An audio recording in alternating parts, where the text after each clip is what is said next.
राम राम मित्रों, नमस्कार। सरिता दीदी की क्लासेज में आप सभी का हार्दिक स्वागत है। हम पढ़ रहे हैं राजस्थान एकीकरण। कल हमने पढ़ लिया था व्रत राजस्थान, ठीक है। आज हम पढ़ेंगे संयुक्त व्रत राजस्थान, यानी कि एकीकरण का 5वां चरण पढ़ेंगे आज हम। मैं यहाँ लिख देती हूँ कौन सा पढ़ेंगे हम, संयुक्त व्रत राजस्थान।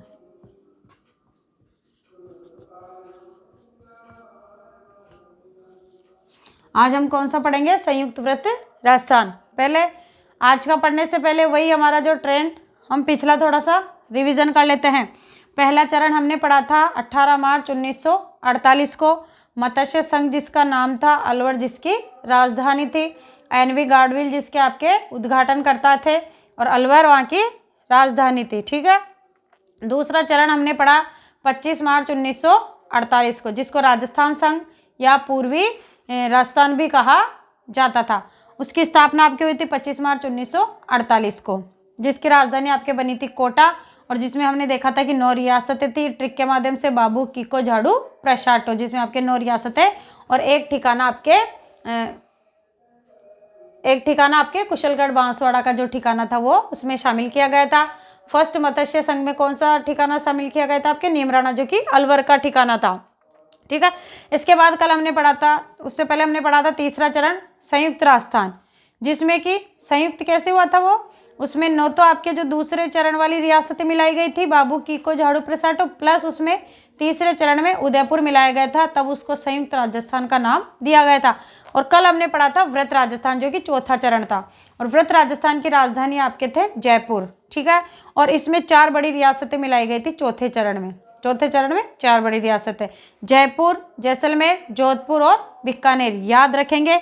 और आज हम पढ़ रहे हैं 5वां चरण पढ़ रहे हैं, जिसका नाम था संयुक्त व्रत राजस्थान।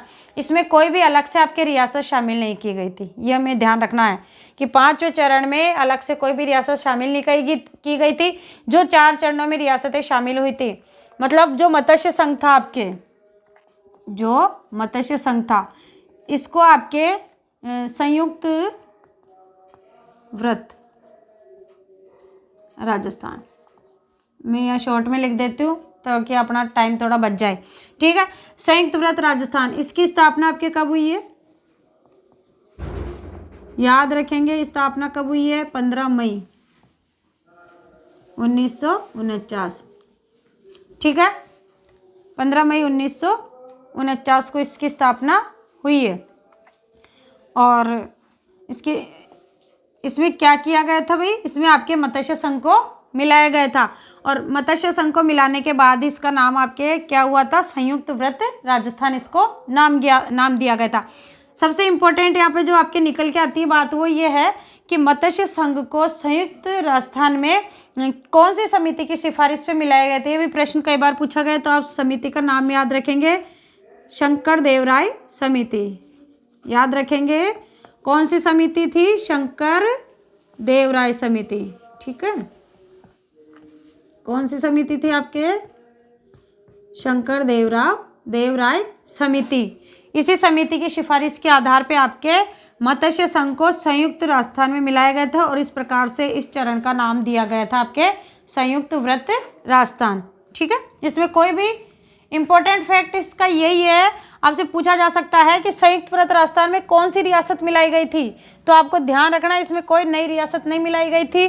पहले से जो रियासतें मिली हुई थी संयुक्त राजस्थान था, फिर उसी के अंदर आपको मत्स्य संघ जो मैंने पढ़ा था, ABCD अलवर, भरतपुर, धौलपुर, करौली, उसी मत्स्य संघ को आपके इसमें संयुक्त राजस्थान में मिला दिया गया, और उसका नाम आपके संयुक्त व्रत राजस्थान दे दिया गया। यहाँ पे राजधानी आपके वही थी जयपुर, यहाँ तक राजधानी आपके कौन सी थी, जयपुर। जो हमने पिछला पढ़ा था 30 मार्च 1949 को, चौथा चरण जो पढ़ा था व्रत राजस्थान, उसकी राजधानी भी जयपुर थी, और इसके जो राज प्रमुख बनाए गए थे कौन थे, वही थे जो पिछले चरण के थे, कौन, जयपुर के मानसिंह द्वितीय थे, ठीक है, याद रखेंगे। कौन थे, जयपुर के मानसिंह द्वितीय। तो ये इस प्रकार से ये हमारा 5वां चरण भी कंप्लीट होता है। इसके बाद आपके है छठा चरण, इसके बाद आपके कौन सा है, इसके बाद आपके है छठा चरण, ठीक है, ये ध्यान रखेंगे। इसके बाद था आपके छठा चरण। इसके बाद आपके कौन सा था, छठा चरण था। ठीक है, मैं लिख देती हूँ छठा चरण। ठीक है, छठा चरण। इसकी स्थापना हुई थी आपके 26 जनवरी 1950 को। ठीक है, छठा चरण जिसकी स्थापना आपके हुई थी 26 जनवरी 1950 को। और इसमें एक रियासत मिलाई गई थी। कौन सी रियासत थी, सिरोही। इसमें आपके सिरोही रियासत मिलाई गई थी। लेकिन फिर बता रही हूँ, ध्यान रखेंगे, इंपॉर्टेंट फैक्ट है, सिरोही रियासत तो मिलाई गई थी इस छठे चरण में, लेकिन आपके इसमें सिरोही का आबू और दिलवाड़ा, ठीक है, आबू दिलवाड़ा को छोड़कर।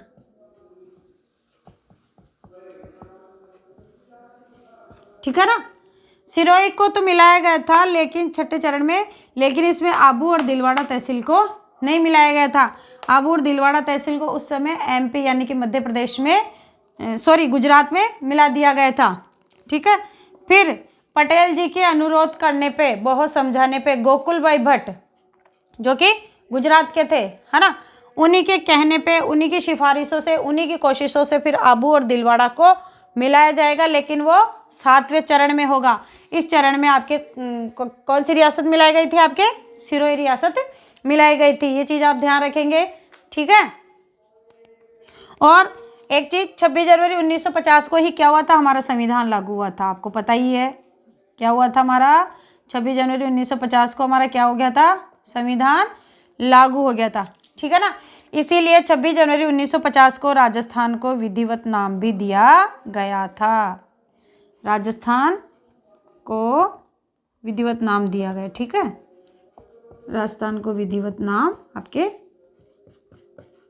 राजस्थान को विधिवत नाम दिया गया।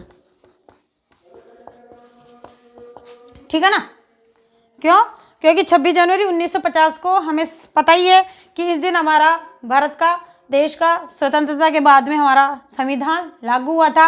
और संविधान लागू हुआ था, इस वजह से राजस्थान को विधिवत रूप से, संवैधानिक तौर से मान्यता मिली और इसको राजस्थान का विधिवत रूप से नाम दिया गया था। यह तो थी हमारे षष्ठम चरण की बात। अब हम पढ़ लेते हैं हमारा 7वां और अंतिम चरण। ठीक है, अगर क्लास पसंद आ रही है तो प्लीज़ लाइक कर दीजिए, शेयर भी कीजिए अपने मित्रों के साथ, और प्लीज़ सब्सक्राइब करें। या आपके साइड में जो बेल आइकन दिया हुआ है, घंटी का जो चिन्ह दिया हुआ है, आप इसको दबाएं और सब्सक्राइब करें, ताकि जैसे ही मैं क्लास अपलोड करूं आपके वहां पे नोटिफिकेशन आ जाए और आप तुरंत हमारी क्लासेस देख सकते हैं। कोई कमेंट हो तो उसका भी हम स्वागत कर रहे हैं। देखिए, अब हम पढ़ेंगे सप्तम चरण, जो कि राजस्थान एकीकरण का अंतिम चरण था, सप्तम चरण। ठीक है, इसकी स्थापना कब हुई थी, आपके सप्तम चरण आपके 1 नवंबर 1956 को। ठीक है, 1 नवंबर 1956 को ये हमारा राजस्थान एकीकरण का 7वां चरण था। और इस सप्तम चरण में आपके क्या हो गया था, सप्तम चरण में आपके क्या क्या मिलाया गया था, आबू दिलवाड़ा तहसीलें शामिल कर ली गई थी राजस्थान में। जैसा कि हमने देखा था छठे चरण में, वहाँ पे सिर्फ सिरोही को ही मिलाया गया था, और आबू और दिलवाड़ा तहसीलें सिरोही का हिस्सा था। ठीक है, आबू दिलवाड़ा तहसीलें किसका भाग थी उस समय, सिरोही का भाग थी। ठीक है, तो यानी कि आबू दिलवाड़ा भी मिला लिया गया। और एक आपके इम्पोर्टेंट था अजमेर मेरवाड़ा। क्या था, अजमेर मेरवाड़ा। ठीक है, जो उस समय क्या था, केंद्र शासित प्रदेश था, जो डायरेक्ट अंग्रेजों के शासन अधिकार में आता था, इसलिए ये क्या था ये केंद्र शासित प्रदेश। सॉरी, कभी कभी क्या होता है दिमाग में नाम ही नहीं आ पाता, पता नहीं क्या चल जाता है दिमाग पे। ठीक है ना, तो अजमेर मेरवाड़ा क्या था, एक अपना केंद्र शासित प्रदेश था जो कि अंग्रेजों के डायरेक्ट नियंत्रण में था। इसको भी 7वें चरण में मिलाया गया। डायरेक्ट परीक्षा में प्रश्न पूछा जाएगा, अजमेर मेरवाड़ा को कौन से चरण में सम्मिलित किया गया था, 7वें चरण में। आबू दिलवाड़ा तहसील को कौन से चरण में शामिल किया गया था, सप्तम चरण में, 1 नवंबर 1956 को। एक बार मैं फास्ट क्विक रिवीजन करवा देती हूँ, आप सभी मेरे साथ पेन और कॉपी लेके नोट्स में लिखेंगे, रफ कॉपी में, तभी याद रहेगा। प्रथम चरण आपके कब हुआ था, 18 मार्च 1948। दूसरा चरण 25 मार्च 1948। तीसरा चरण 18 अप्रैल 1948। जैसा कि मैंने आपको बताया था कि ये 3 चरण तो आपके 1948 में ही कंप्लीट हो गए थे। चौथा चरण आपके हुआ था 30 मार्च 1949 को। पांचवा चरण आपके हुआ था 15 मई 1949 को, यानी कि 2 चरण आपके 1949 में मिले हैं, ठीक है। और छठा चरण आपके 26 जनवरी 1950 में, और सप्तम चरण आपके 1 नवंबर 1956 में, ठीक है। इस प्रकार से आपके 7 चरणों में राजस्थान का एकीकरण कंप्लीट हुआ है। आज ही हमारा राजस्थान एकीकरण की अंतिम क्लास है। कल हम नया टॉपिक लेंगे, और जो टॉपिक लेंगे वो हम बूस्टर टॉपिक लेंगे, यानी कि जिस टॉपिक से 100% क्वेश्चन बनते हैं हम वही टॉपिक लेंगे, आलतू फालतू टॉपिक नहीं लेंगे। सबसे पहले हम उन टॉपिकों को क्लियर करेंगे जो कि इम्पोर्टेंट है, छोटे हैं, लेकिन हर परीक्षा में महत्वपूर्ण रोल निभाते हैं। वहाँ से 100% क्वेश्चंस आपके देखने को मिलते हैं, ठीक है। तो पहले मैंने आपको बता ही दिया था कि 1953 में राज्य पुनर्गठन आयोग आपके बनाया गया था। कब बनाया गया था? 1953 में, जिसके अध्यक्ष थे आपके डॉक्टर फजल अली, ठीक है, और हृदयनाथ कुंजरू और केम पणिकर इसके अध्यक्ष थे, ठीक है। तो आज ही हमारी अंतिम क्लास थी राजस्थान एकीकरण की। आप लोगों को अगर क्लासेस पसंद आ रही हो तो please like, share and subscribe करें, और अपनी सरिता दीदी का हौसला बढ़ाते रहे। कोई कमी हो, कोई गलती हो तो आप प्लीज़ कमेंट में मुझसे शेयर करें, मैं उस कमी को दूर करने की कोशिश करूँगी। मैं अपना पूरा प्रयास कर रही हूँ। और जिन भी विद्यार्थियों को, मैं फिर से कह रही हूँ, जिन विद्यार्थियों को मुझसे 2nd ग्रेड हिंदी का पूरा बैच पढ़ना हो तो मैं उनको पूरा कोर्स कंप्लीट करवाऊंगी। पर प्लीज़ आप कमेंट कीजिएगा। आप लोग कमेंट नहीं करते हैं और लाइक भी करना भूल जाते हैं, तो प्लीज़ लाइक कीजिए, शेयर कीजिए और सब्सक्राइब कीजिए। धन्यवाद।